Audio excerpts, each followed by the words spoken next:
What's up, folks? I'm Adam Santino from the Metal Hand of God podcast. Also from the Grim Grinning Host Theme Park podcast and the BSI Comics podcast. That's Book Swap International. That was the old name of the company. Anyway, it's a comic book podcast. Obviously, BSI Comics. That makes sense, doesn't it? MHOG, Metal Hand of God, is a not safe for work comedy and discussion podcast. You should definitely check out MHOG, MHOG podcast.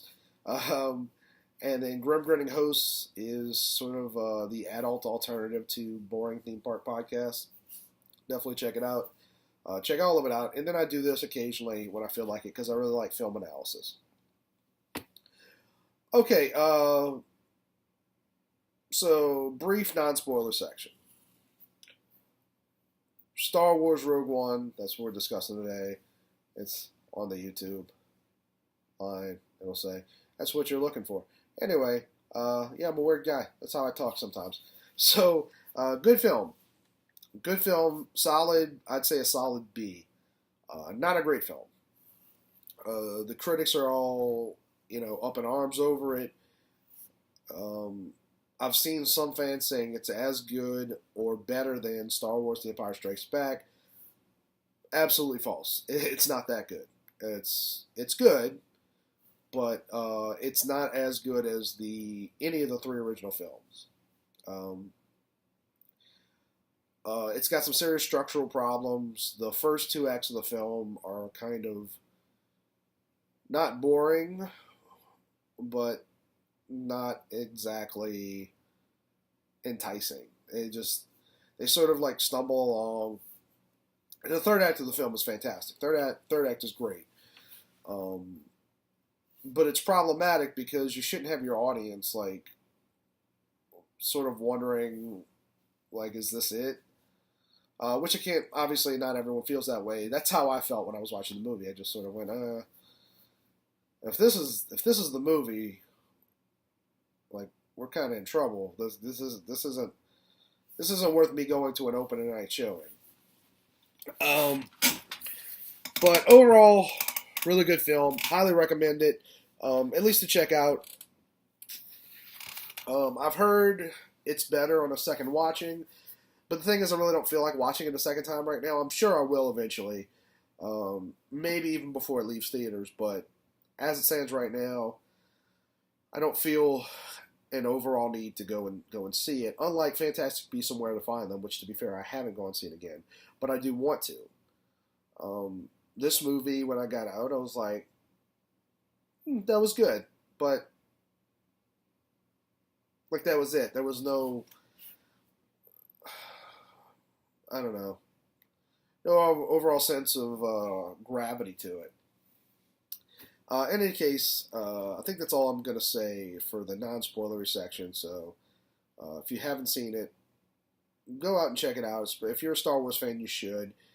If you're not a Star Wars fan, then absolutely don't go see it. That's probably the biggest problem with the film is that it's sort of fragmentary. Like it's its own movie to a point, but like the end of the movie directly connects to the beginning of A New Hope, and that connection sort of creates a problem if, for instance, you are with your significant other and they've never seen Star Wars for whatever reason.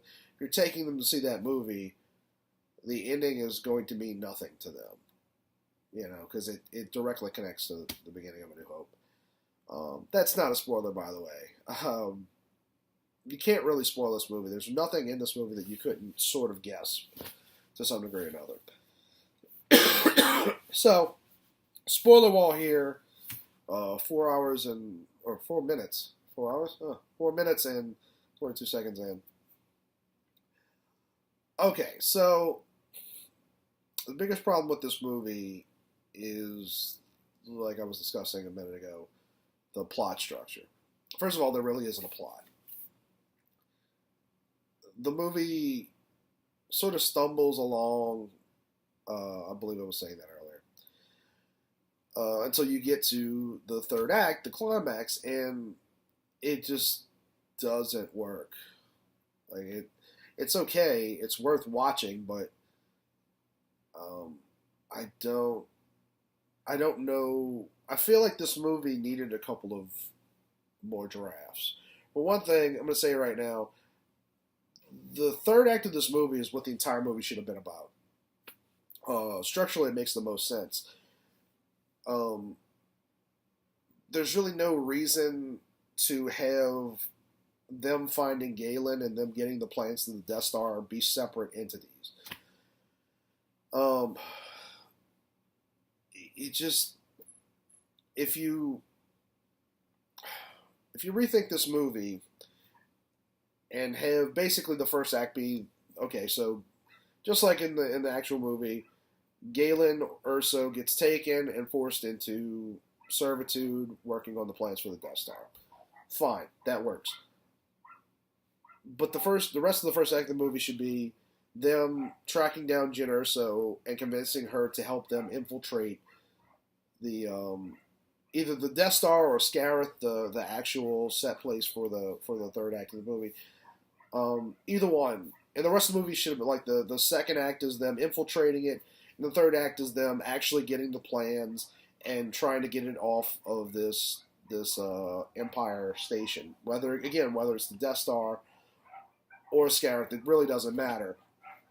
But um, through that, you have a spy movie. Rogue One would just be the call sign for their mission. Instead of sort of weirdly throwing it in at the end, which didn't really work. I mean, it does, it's fine, but it felt like they just needed a reason to call it Rogue One, and they just tossed that in. So, um, so yeah, I mean, I don't really know why they chose the route they went. I felt like they were trying to a lesser degree than Force Awakens, I felt like they were trying to sort of repeat the beats of A New Hope, wherein the beginning you have your main character sort of nebulously floating about, and she gets recruited by the rebels, and then she goes on a mission, which turns out not to be the mission that she's on, and then there's like explosions and Death Star stuff. Um, it's not clearly not a beat for beat repeat like Force Awakens was. Interestingly, the third act most closely mirrors um, Return of the Jedi, because you have all these plots going on at the same time, and there's a lot of visual cues that lead me to believe that that was the intent. Not totally, but somewhat spiritually, for them to remind you of A New Hope, which doesn't make sense because A New Hope takes place later. Um, the so to discuss a few plot points, and I'll get to the characters a little bit later. I have my notes here. My first question is, what was Saw Gerrera's plan? You know, you see the director Krennic flies in, and Baby Jyn runs towards their house, and she tells them that the Empire's there. They alert Saw, and he says, "You know what to do." Okay, that indicates that there's a plan. Um, but what was the plan? Because Galen basically leaves to go give himself up to the Empire, which doesn't make a lot of sense. Like he quit working for the Empire because he didn't want to help them build the Death Star. And so I got the impression that Saw had helped them go into hiding, apparently not very well, and sort of left them there without any armed guard, anyone to protect them from the Empire taking them back. Again, doesn't make a whole lot of sense. Um, but did Galen just ignore the plan and tell his wife to take Jyn and save themselves and try to buy them time? Which is admirable from a family standpoint, but from the Death Star will kill billions of people standpoint, it's a horrible idea. He needs to be the one to get away most, and he doesn't. He just gives himself up. And then from there, the mother is like, "Okay, Jyn, you can take care of yourself. I'm going to go walk up to stormtroopers with a gun," which, to be fair, you got a good chance of not getting killed from stormtrooper fire, but these were technically death troopers, so I guess they got I don't know, maybe they've got like scopes, to make sure that they can kill you. I don't know. So anyway, that was a bad joke. But uh, but yeah, so she ignores the plan, and then Jen also ignores the plan. But at least she's a kid until eventually she does go with the plan and go into hiding. So but she doesn't get caught. Like, so my question is like, why didn't they all just get in the bunker? And you might tell yourself, well, I mean, if Galen hadn't gone out there, they would have kept searching until they found him. Maybe, maybe not. That's probably true. But if that's the case, why didn't they just like have some sort of ship capable of hyperspeed, um, ready to go in case they get caught? Or again, have some of Saw's troops there to protect them. It just didn't. I didn't understand it. Also, minor quibble, but why did Baby Jen have a stormtrooper doll? That was weird. Like I had GI Joe figures, but GI Joe didn't try to force my dad to build a death machine. So that was weird. Minor quibble. Anyway, um, speaking of Galen, some point in the movie we find out that uh, director Krennic didn't really need his help to finish the Death Star, and they were smart enough to build the Death Star without his help, but too stupid to realize they didn't need his help. It didn't make a lot of sense. That should have been taken out of the movie.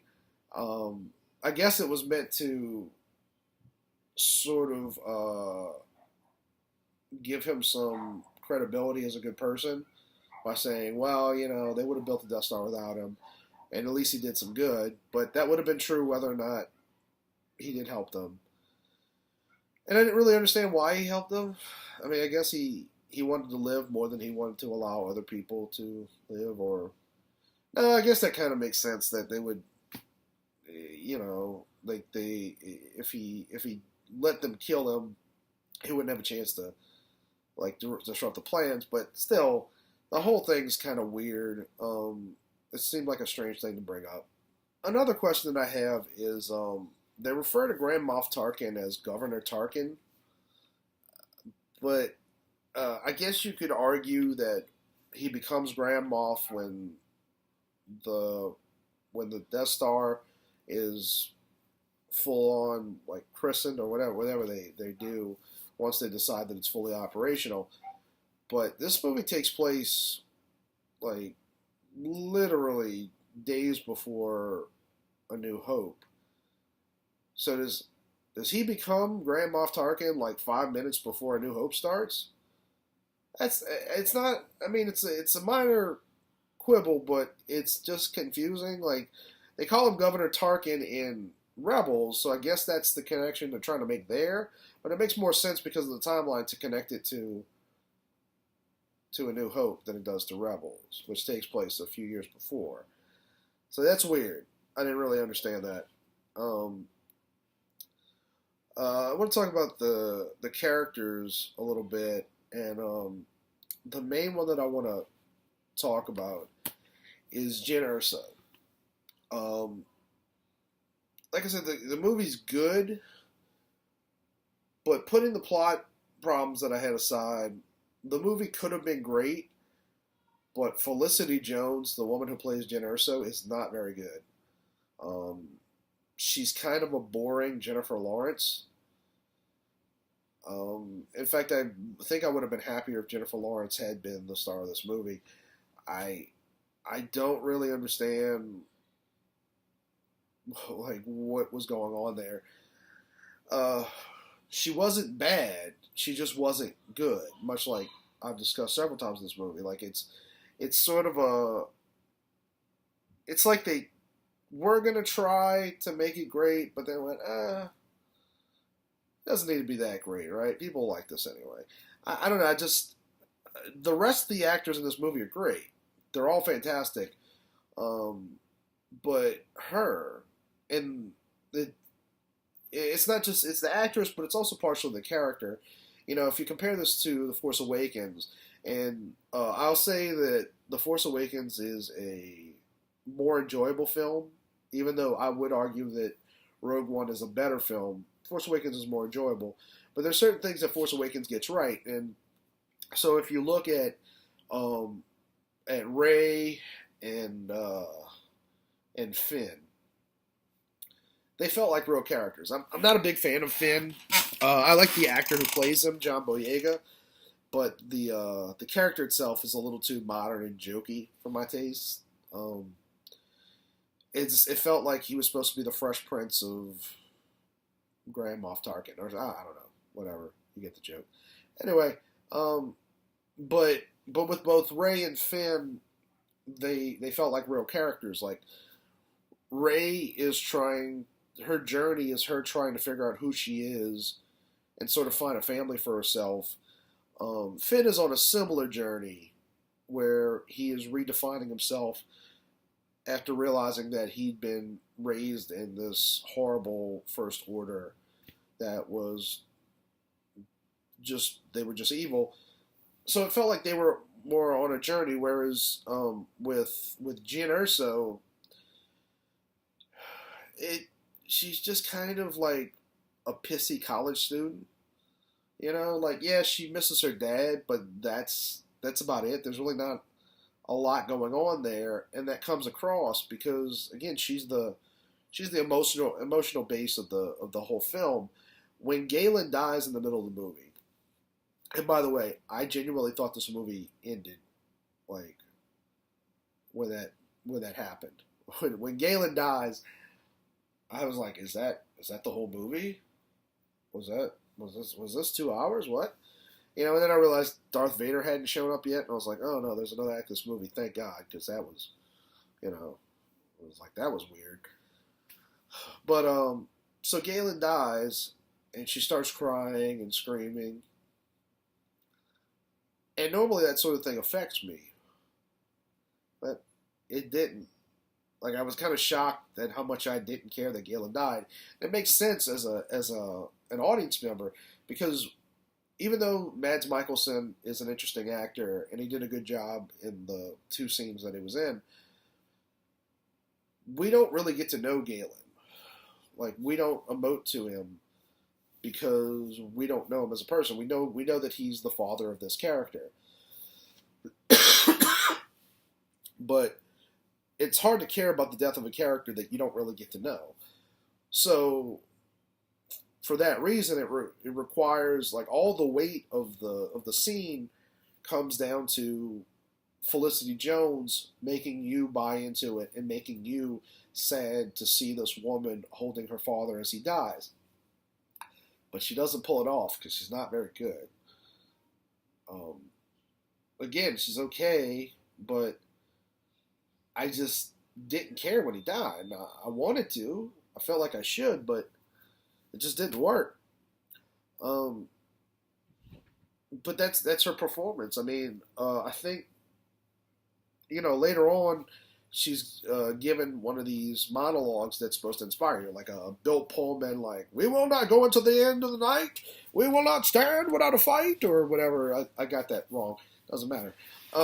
But she's given one of those scenes, and she's supposed to, like, tell them that rebellions are built on hope, and, like, we must stand and fight. And I gotta tell you, if I was one of the guys there, I'd have been like, "The fuck is this chick? Like, I gotta do what? Like, look, no." She wasn't very inspirational. I mean, I think she tried, but again, I don't know what it is. I can't put my finger on why the actor just wasn't getting it done. It's not like she was a horrible actress. It's just something so bland about her that it just didn't work. So it's sad. Let's see.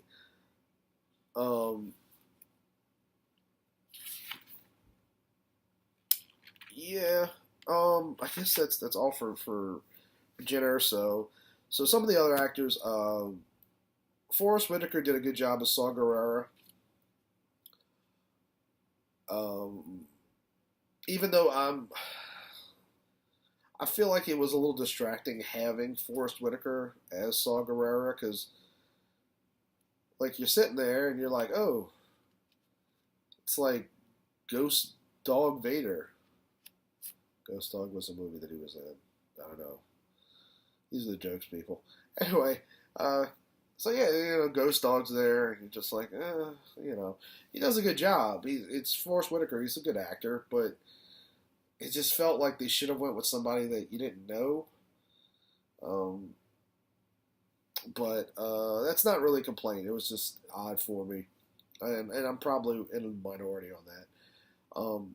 Everybody else I loved. One of the things that I liked about this movie is that this was a racially diverse cast that didn't feel like they were trying to force some political correctness on you, which feels like the case in a lot of these movies because it is the case in a lot of these movies. Um, but you don't really stop to think about the race of the cast. They are. I didn't really think about it until like after the movie was done.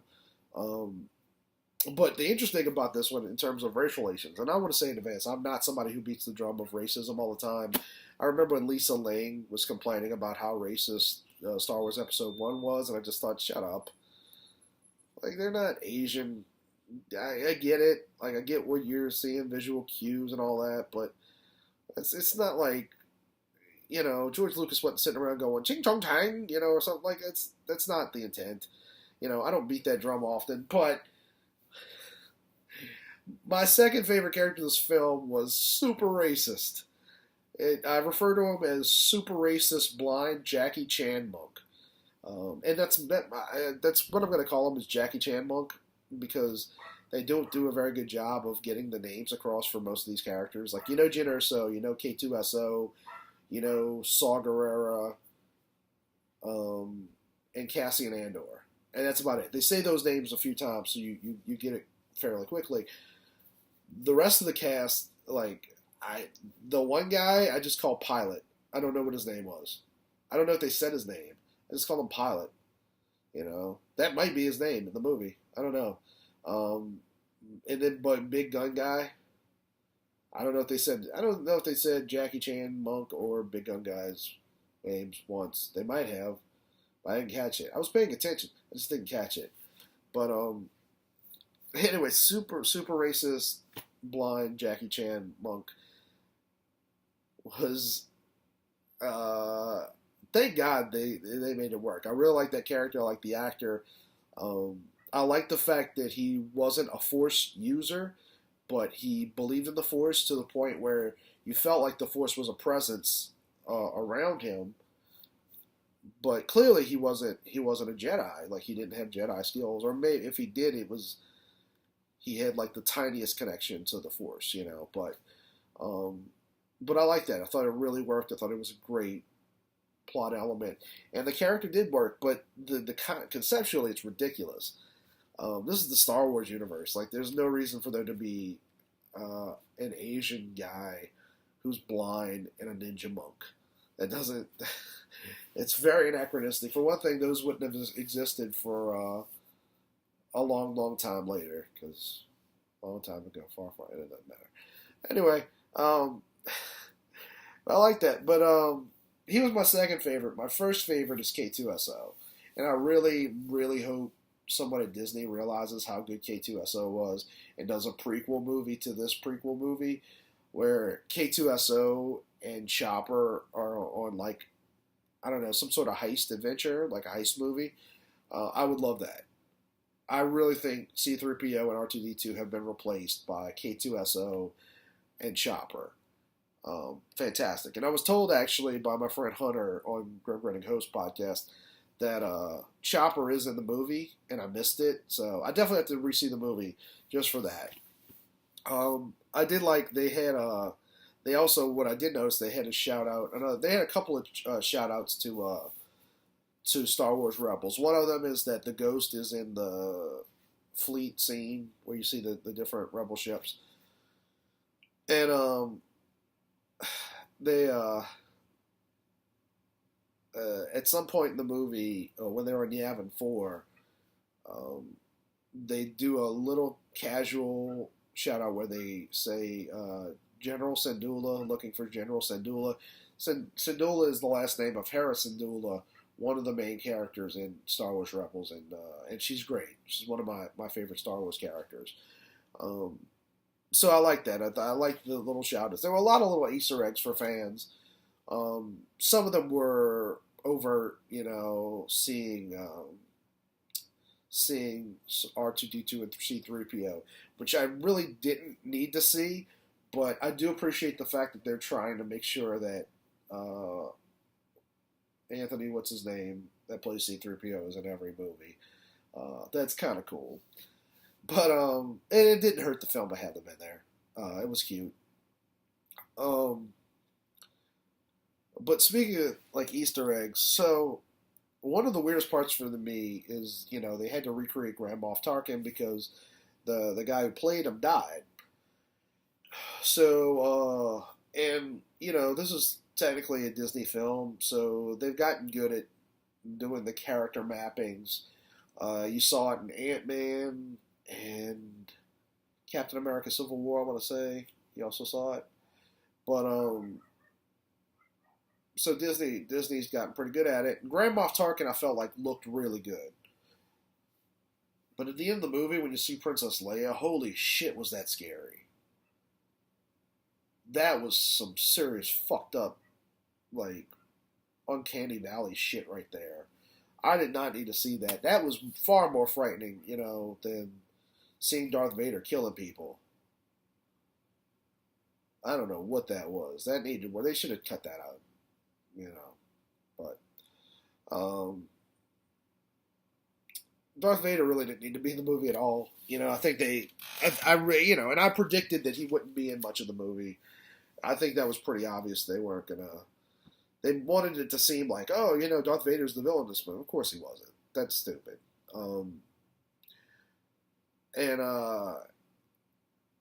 He really didn't need to be in it. I mean, it was cool. It was cool seeing his few moments that he got, but ultimately more of a distraction than it needed to be. So, let's see, what else is there? Anything that I haven't covered? Let's see. I think that was it. Again, really like the movie.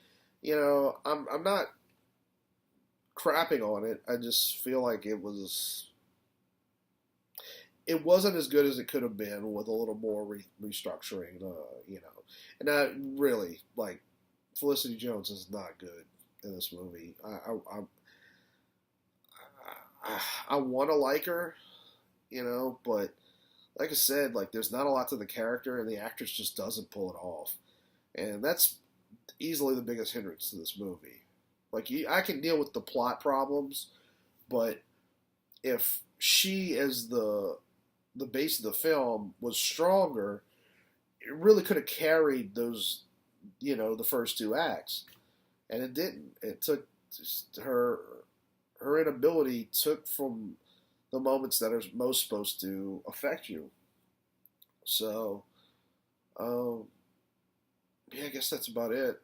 Man, this was shorter than I thought it would be. Felt like I had more to say. I had so much in my head. But yeah, I like I said, I give this a solid B.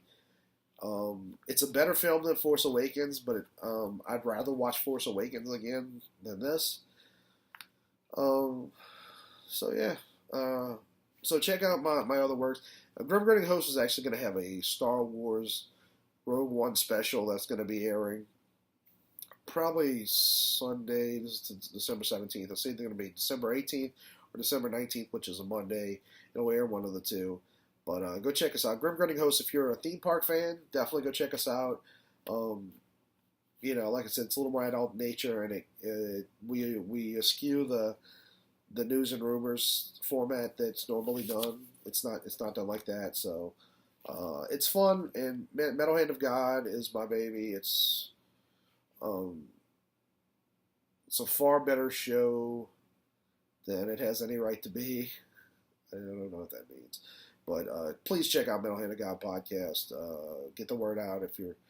If you're not easily offended, it's a great show. If you are easily offended, fuck off. I don't know. That's anyway. And then BSI Comics podcast. If you want to hear me talk about comic books, not by myself. So, all right, and keep it metal. Keep it metal. Whoa.